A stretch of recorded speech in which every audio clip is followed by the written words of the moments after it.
Assalomu alaykum qadrli futbol muxlislari. Bir necha kunlardan so'ng dunyodagi eng nufuzli futbol musobaqasi boshlanadi.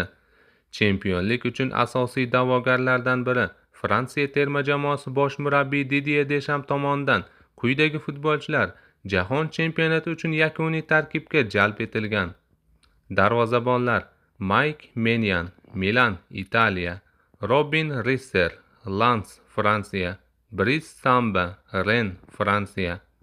Himoyachilar: Luke Dean, Aston Villa, Angliya; Malo Gusto, Chelsea, Angliya; Luka Hernandez, Paris Saint-Germain, Fransiya; Theo Hernandez, Al-Hilol, Saudiya Arabistoni; Ibrohim Konate, Liverpool, Angliya; Jules Koundé, Barselona, Ispaniya; Maxence Lacroix, Crystal Palace, Angliya; William Saliba, Arsenal, Angliya; Dayo Upamecano, Bavariya, Germaniya. Yarim himoyachilar: N'Golo Kante, Fenerbahce, Turkiya; Manu Kone, Roma, Italiya; Adrian Rabiot, Milan, Italiya; Aurelien Tchouameni, Real Madrid, Ispaniya; Warren Zaïre-Emery, Paris Saint-Germain, Fransiya.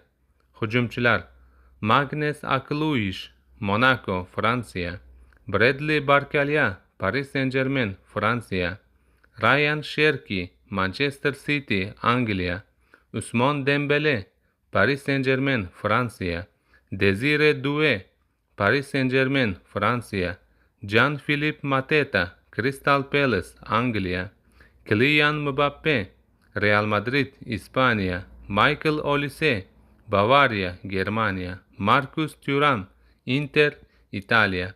Eslatib o'tamiz, Fransiya terma jamoasi Jahon chempionatida I guruhida Senegal, Iroq va Norvegiya bilan o'ynaydi.